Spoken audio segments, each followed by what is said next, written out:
مفتی صاحب کیا کافروں کو جہنم سے کبھی نہیں نکالا ہے؟ دعا تعویذ سے پریشان ہوں، اس کا کوئی اپائے بتائیں۔ میرے بیٹے کا انتقال ہو گیا جو 15 سال کا تھا، میں اس کی قضا نماز پڑھ سکتی ہوں یا؟ مفتی صاحب جو فرائیڈے کمنٹ باکس ہے اس میں جو ہمارے ویورز نے سوالات کیے ہیں ان کے جوابات درکار ہیں، جواب چاہتا ہوں جی۔ پہلا سوال اشرف الدہلی سے، السلام علیکم مفتی صاحب، گانجے کا نشہ کیا اور نشہ کر کے نماز پڑھیں تو کیا نماز ہو جائے گی؟ اللہ تعالیٰ نے قرآن مقدس میں فرمایا یا ایھا الذین آمنوا لا تقربوا الصلاۃ وانتم سکارا، کہ اے ایمان والو نماز کے قریب نہ جاؤ جب تم نشے کی حالت میں ہو۔ تو یہ تو پہلے آیت نازل ہوئی جب لوگ بہت زیادہ شراب وغیرہ پیتے تھے، تو پہلے یہ کہا گیا کہ جب تم نشے کی حالت میں ہو تو نماز کے قریب نہ جاؤ۔ پھر اللہ تعالیٰ نے اس کو صاف طور پہ منع کر دیا، یا ایھا الذین آمنوا انما الخمر والمیسر والانصاب والازلام رجس من عمل الشیطان، اور اس کو صاف طور پہ کسی بھی قسم کا کوئی بھی نشہ ہو تو وہ اس کو اللہ تبارک و تعالیٰ نے حرام کر دیا، چاہے وہ گانجا ہو یا وہ شراب ہو یا وہ تاڑی ہو۔ تو اس قسم کے جتنے بھی نشے ہیں نا تو وہ حرام ہیں، وہ چاہے بیئر کی شکل آپ اس کو دے دیں یا پھر آپ اس کو شراب کی شکل دے دیں یا اس کو گانجے کی شکل دے دیں، تو جس سے عقل کھو بیٹھے تو پھر اس کو ظاہر سی بات ہے کہ نماز کے قریب جانے کا حکم نہیں، پھر وہ حرام ہے۔ تو اس لیے اگر کسی انسان نے گانجا پیا ہوا ہے یا شراب پی ہوئی ہے تو اس میں ایسے وقت میں وہ نماز نہیں پڑھ سکتا، اس کے لیے جائز نہیں۔ جی بے شک، جزاک اللہ۔ دوسرا سوال فاروق احمد، مفتی صاحب مرد شادی کے دن مہندی لگاتا ہے تو کیا جائز ہے؟ نہیں، مرد کے لیے جائز ہی نہیں ہے، چاہے وہ شادی کا دن ہو یا وہ دوسری تیسری شادی کا دن ہو تو بھی نہیں لگا سکتا۔ جب ایک چیز حرام کر دی گئی ہے کہ یہ چیز حرام ہے تو بس حرام ہے۔ حرام مردوں کے لیے ہے کیوں؟ بیماری میں تو جائز ہے۔ اگر کوئی ایک شخص آیا نا، اس نے کہا یا رسول اللہ صلی اللہ علیہ وآلہ وسلم ہمارے پیروں میں جلن ہے، اس نے پیروں کی جلن کی شکایت کی تو آقا علیہ السلام نے فرمایا کہ طلبوں میں مہندی لگا لو، مرد کو اجازت دی ہے۔ کیوں؟ کیونکہ مجبوری ہے۔ اور حرام کیوں ہے؟ زیب و زینت کے لیے حرام ہے۔ اچھا وہ شادی میں لگتی ہی زیب و زینت کے لیے کہ لوگ دیکھیں، ٹھیک ہے، تو اس لیے جائز نہیں ہے۔ نہ مردوں کو شادی کے موقع پر جائز ہے اور نہ کسی فنکشن کے لیے جائز ہے، نہ کسی موقع پر جائز ہے۔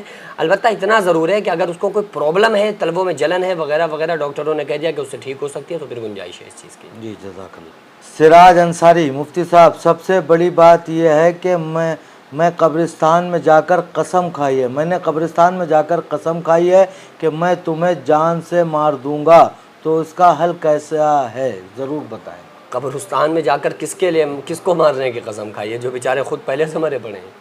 سوال ہی کلیئر نہیں ہے، کس کو مارنے کی قسم کھائی ہو؟ دوسری بات ہے ایسی قسم اگر کسی نے کھا لی ہے نا، قبرستان کیا بیت اللہ میں جا کر کھائی ہو کہ میں تمہیں مار دوں گا یا کسی کو مار دوں گا، تو فوراً اس قسم کو توڑ دو۔ توڑنے میں بہت ثواب ہے، کیونکہ آپ قسم پورا کرو گے تو کسی کی جان جا رہی ہے نا۔ تو اسلام یہ تھوڑی کہتا آپ مارو، کسی کو مارنے کی آپ کو چیونٹی مارنے کی اجازت نہیں ہے، تو آپ کو انسان مارنے کی اجازت کہاں سے ہو سکتی ہے؟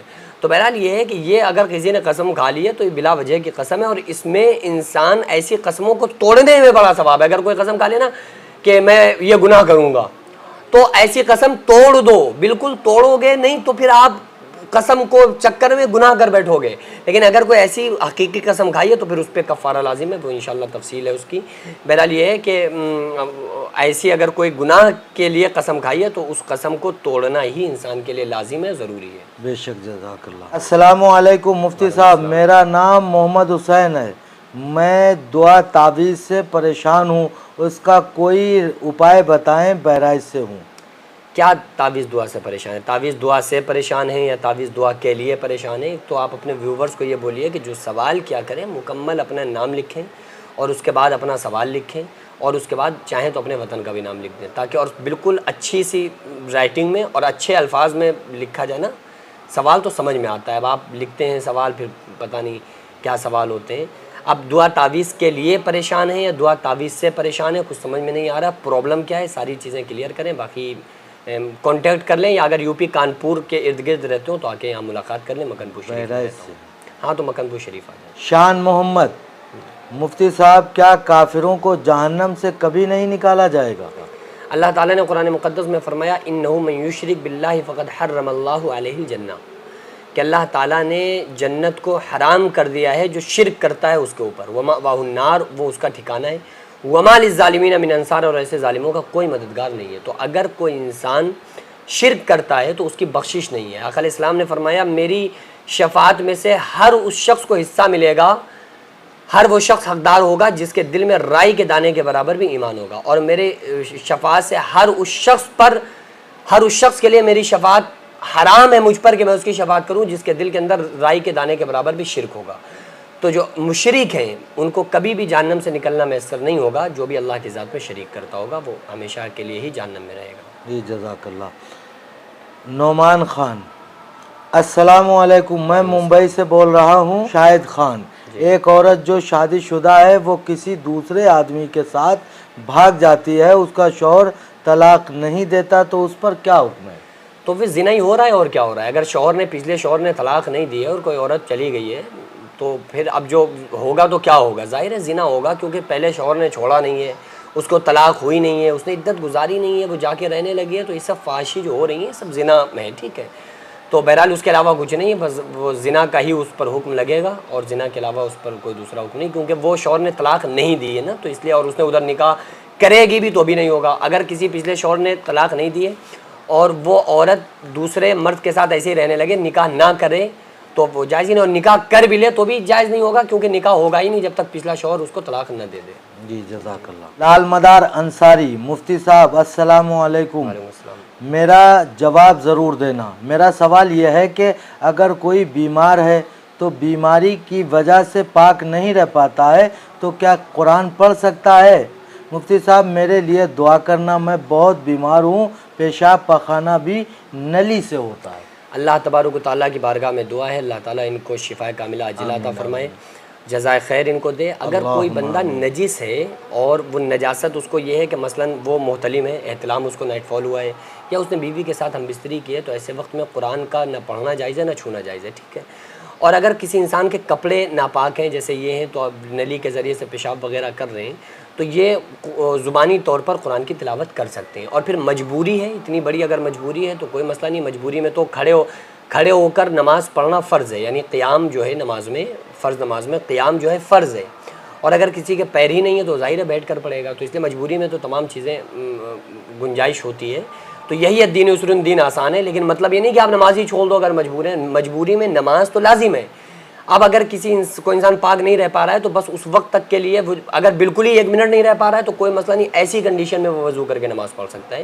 تو بہرحال قرآن مقدس کی تلاوت وغیرہ کر سکتا ہے، اگر ہاتھوں میں یا وہاں پہ زیادہ مسئلہ ہے تو زبانی طور پہ پڑھ لے، یا کسی طرح سے وہ قرآن کریم کی تلاوت کر سکتا ہے۔ اس کنڈیشن میں بلا کراہت قرآن کی تلاوت کرنا جائز ہے۔ جی جزاک اللہ۔ مفتی صاحب میرا نام اظہار ہے، ہمیں نیند نہیں آتی ہے، اس کے لیے کیا عمل کرنا پڑے گا؟ میں درود پاک وغیرہ پڑھتا ہوں پھر بھی نیند نہیں آتی ہے، آپ کوئی وظیفہ بتائیں جس سے مجھے نیند آ جائے۔ آقا علیہ السلام کا بتایا ہوا ایک وظیفہ ہے، آقا علیہ السلام نے فرمایا اگر کسی بندے کو نیند نہ آئے تو وہ یہ دعا پڑھے، اعوذ بکلمات اللہ التامۃ من غضبہ وعقابہ وشر عبادہ ومن ہمزات الشیاطین ویحضرون۔ یہ دعا پڑھے، اور اگر نیند نہیں آ رہی ہے تو انشاءاللہ تعالیٰ اس کو نیند آ جائے گی، تو بس اس دعا کو پڑھیں۔ نیند اگر اچانک سے آنکھ کھل گئی تو اس وقت میں اعوذ باللہ من الشیطان وشر ھذہ الرؤیا، اعوذ باللہ من الشیطان وشر ھذہ الرؤیا 3 مرتبہ پڑھ کے بائیں جانب پھٹکار دیں، انشاءاللہ تعالیٰ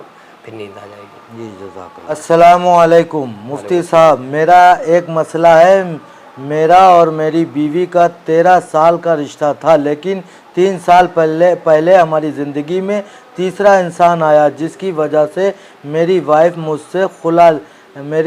مجھ سے خلا لے لیا، شراب کے نشے میں مجھ سے سائن لیا، وہ بھی بنا کوئی ویٹنس کے، کہ اب وہ واپس آنا چاہتی ہے، تو مجھے کیا کرنا ہوگا کہ ہم دونوں ساتھ رہ سکیں؟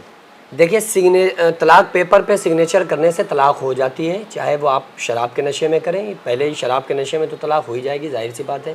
تو اس لیے اگر کوئی سگنیچر پیپر پہ سگنیچر کرتا ہے، طلاق پیپر پہ سائن کر دیتا ہے، تو اس سے بھی طلاق واقع ہو جائے گی۔ اور پھر یار ایسی بیوی کی ضرورت کیا جو آپ کو بیچ میں چھوڑ کے چلی گئی، تو اس کو پھر بلانا میرے خیال سے بڑا پاگل پن ہے، ٹھیک ہے؟ اب جس کے ساتھ وہ گئی ہے نا، اس سے کہو کہ اس کمبخت سے کہو کہ اب اس کو رکھے، ٹھیک ہے؟ اب وہاں پر یہ کوئی منمانی تھوڑی ہے جب جس عورت کے سمجھ میں آیا بس اپنے شوہر کو چھوڑا اور نکل لی، اور اس کے بعد جب چاہا ادھر سے بس مجبور ہو گئی، اب لڑکے کا جو مقصد تھا وہ پورا ہو گیا، اب اس کے بعد وہ پھر بھٹک رہی ہیں۔ تو ایسی عورتوں کو پھر چھوڑ دو کہ جاؤ اب تم اسی کے ساتھ رہو جہاں جس کی وجہ سے تم ہمیں چھوڑ کر گئی تھی۔ اور پھر اکثر ایسا ہوتا ہے، پھر ایسی جگہ پھر کنڈیشن یہ ہو جاتی ہے نا یہاں پہ کہ پھر پٹری کھاتی بھی نہیں ہے وہ، ہمیشہ لڑکا پھر دوبارہ ابھی بلانا چاہ رہا ہے لیکن تانے دے گا کہ تم اس کے ساتھ چلی گئی تھی اور مجھے چھوڑ دیا تھا۔ تو اس کنڈیشن میں تو یہی ہے کہ جب وہ چھوڑ کر گئی ہے تو اسے جانے دو، کہہ دو تم رہو اور تم بھی اپنے خوش رہو، دوسری شادی کر لو۔ میری رائے یہی ہے۔ بہرحال یہ ہے کہ اس کو بلانے کے لیے تو بس یہی ہے کہ اب وہ اگر کسی کے نکاح میں ہے تو وہ اسے اگر چھوڑے، اس پر فورس بھی نہیں کر سکتے اسلام کے تحت، اگر وہ چھوڑتا ہے تو اس کے بعد وہ عدت گزار کے پھر پچھلے شوہر کے پاس وہ نکاح کر کے آ سکتی ہے۔ معراج خان، میرے بیٹے کا انتقال ہو گیا جو 15 سال کا تھا، میں اس کی قضا نماز پڑھ سکتی ہوں یا نہیں؟ نہیں، بالکل نہیں پڑھ سکتے ہیں۔ اگر کسی کی نمازیں قضا ہوئی ہیں اور وہ اس انسان کا انتقال ہو جائے تو وہ نماز چونکہ اس کے اوپر لازم تھی نا، تو اس کے اوپر فرض تھی، اس کی قضا آپ نہیں پڑھ سکتے۔ نفلی عبادات صدقات آپ جو چاہیں کر سکتے ہیں، لیکن اس نے جو نمازیں قضا کی تھیں ان نمازوں کی قضا کوئی زندہ آدمی، انسان یا عورت نہیں کر سکتا، کیونکہ وہ اس کے اوپر لازم تھا، اس کی پوچھ گچھ اس سے ہوگی۔ اگر ایسا ہو جاتا نا کہ چلو ہماری طرف سے جو فرض نمازیں ہیں وہ بھی کوئی پڑھ سکتا، تو یہ بڑے بڑے لوگ جو ہیں، رئیس لوگ، یہ نمازیں تھوڑی پڑھتے، تو اپنے غلام رکھ لیتے، چلو بھائی تمہیں 10,000 روپے مہینہ دیں گے، تم نماز پڑھتے رہو ہماری طرف سے، تو بڑا مسئلہ آسان ہو جاتا۔ تو اس لیے جو التحیات للہ والصلوات والطیبات، جانی مالی عبادتیں سب اللہ کے لیے، تو ہر انسان کے اوپر لازم ہے کہ وہ نماز پڑھے۔ جو انسان کے اوپر نمازیں فرض ہیں خود اسے پڑھنا پڑیں گی، اس کی طرف سے کوئی دوسرا انسان نہ زندگی میں نہ بعد وصال اس کی طرف سے قضا نماز پڑھنے کی اجازت نہیں ہے۔ باقی صدقہ خیرات وغیرہ، استغفار، دعائیں، ذکر و اذکار اور قرآن مقدس تلاوت کر کے سارے ثواب وغیرہ، یہ ساری چیزیں کرنا جائز ہے، ان سب کی چیزوں کو کر سکتا ہے۔ فرض نماز کی قضا مرحوم کی طرف سے نہیں کر سکتے ہیں۔ جی جزاک اللہ۔ عارش علی، السلام علیکم مفتی صاحب، وعلیکم السلام۔ میرا ایک سوال ہے کہ جانور تو بے زبان ہوتے ہیں اور کسی پر ظلم بھی نہیں کرتے ہیں، تو کچھ جانور بھوک و پیاس سے تڑپ تڑپ کر کیوں مرتے ہیں؟ اور بے شک اللہ تو اپنی ساری مخلوق سے محبت کرتا ہے، وہ تو سب سے زیادہ رحم کرنے والا ہے، آخر ایسا کیوں ہوتا ہے؟ جو غیر موذی جانور ہیں نا اور آپ کے سامنے تڑپ تڑپ کے مر رہے ہیں، وہ آپ کی جہنم کا سبب بن رہے ہیں۔ آپ کے سامنے مر رہے ہیں، آپ کے اوپر فرض ہے نا کہ آپ انہیں کھلاؤ پلاؤ، مت مرنے دو۔ آپ اگر کوئی کتا آ گیا تو اسے اینٹیں مار کے مت بھگاؤ۔ اسلام کہاں کہتا ہے کہ آپ یہ جو جانور اگر ہمارے سامنے بے بس ہو کر، مثلا کتا ہے، وہ بے بس ہو کر ہمارے سامنے اگر مر رہا ہے اور ہم وہ اسے پیاس ہے ہم پانی نہیں دے رہے ہیں، یا اس کو بھوک ہے ہم کھانا نہیں دے رہے ہیں، یا اس کو مار رہے ہیں، تو یہ اس کی جہنم کا سبب تھوڑی ہے، یہ ہماری جہنم کا سبب ہے۔ یہ تو پھر اس کی وجہ سے ہم جائیں گے، کیونکہ قیامت کے دن حساب ہوگا، ان سب کو جانوروں کو اکٹھا کیا جائے گا اور ان سے کہا جائے گا کہ اس نے تمہیں کیا تمہارے اوپر ظلم و ستم کیا۔ آقا علیہ الصلوۃ والسلام ایک جگہ جا رہے تھے نا، ایک راستے سے گزر ہوا تو ایک اونٹ کو بندھا ہوا دیکھا، جب لوٹ کے واپس آئے تب بھی وہ اونٹ بندھا ہوا تھا، تو آقا علیہ السلام نے فرمایا کہ یہ اونٹ قیامت کے دن اپنے مالک سے جھگڑے گا، اپنے مالک سے جھگڑا کرے گا، کیونکہ اس کے مالک نے نہ کھلایا نہ پلایا، جہاں بندھا تھا ابھی تک وہیں بندھا ہوا ہے۔ تو یہ بھائی آپ کی جہنم کا سبب بنیں گے، اور یہ اللہ تعالیٰ کی رحمی کریمی ہے، لیکن تمہیں آزمانے کے لیے وہ کر رہا ہے، ورنہ کھرب مچھلیاں، ایک وہیل مچھلی 33 ٹن گوشت روزانہ کھاتی ہے، کبھی اس کی شکایت آپ کو ملی؟ وہ اللہ کھلا رہا ہے انہیں۔ لیکن جن جانوروں کو ہم اپنے سامنے بےکس دیکھ رہے ہیں، یہ اس لیے ہے تاکہ تم انہیں کھلا پلا کے اپنے ایمان کو مضبوط کر لو، تاکہ تم نیکیاں کما لو، اور اپنے سامنے اگر تم دیکھ رہے ہو اس طرح سے تو یہ اسلام نہیں ہے، یہ ایمان نہیں ہے، ایمان کے خلاف چیز ہے۔ کیونکہ اگر کوئی، رابعہ بصری نے دیکھو نا، جا رہی تھی اور کتا پیاسا تھا، اس کو کسی بڑی ترکیب سے پانی نکال کے اس کو پلایا، تو اللہ تعالیٰ نے اپنے وقت کا ولیہ ان کو بنا دیا۔ موسیٰ علیہ السلام کے دور میں ایک عورت تھی نا، تو وہ طوائف عورت تھی، بدکار عورت تھی، اور اللہ تعالیٰ نے موسیٰ علیہ السلام کو حکم دیا کہ جاؤ اس فلاں عورت سے جا کر ملو۔ موسیٰ علیہ السلام کو کہا اس کو جا کر دین کی بات بتاؤ، ہدایت کی بات کرو۔ تو موسیٰ علیہ السلام کہنے لگے اتنی بدکار عورت کے پاس اللہ تو مجھے بھیجنے کا حکم کیوں دے رہا ہے؟ تم اللہ تعالیٰ نے فرمایا کہ یہ بدکار عورت تو ہے، لیکن ایک مرتبہ جا رہی تھی، نالی کے اندر ایک پلا پڑا ہوا تھا اور اس نے اس کو نکالا اور اس کو پانی وانی پلایا، اپنے گھر پلائی، سکھایا، تو اس کی جان بچائی ہے، تو اس لیے اللہ تعالیٰ نے اس کی اس نیک نیتی کی وجہ سے اس کو معاف کر دیا، جاؤ اس کو دین کی دعوت دو۔ تو آپ دیکھو نا کہ یہ تو ہمارا سبب بنیں گے اگر ہم ان کے ساتھ اچھا سلوک کریں گے، تو اللہ تبارک و تعالیٰ محتاج نہیں ہے، کچھ بھی کر سکتا ہے۔ آپ دیکھو نا کہ جب ابراہ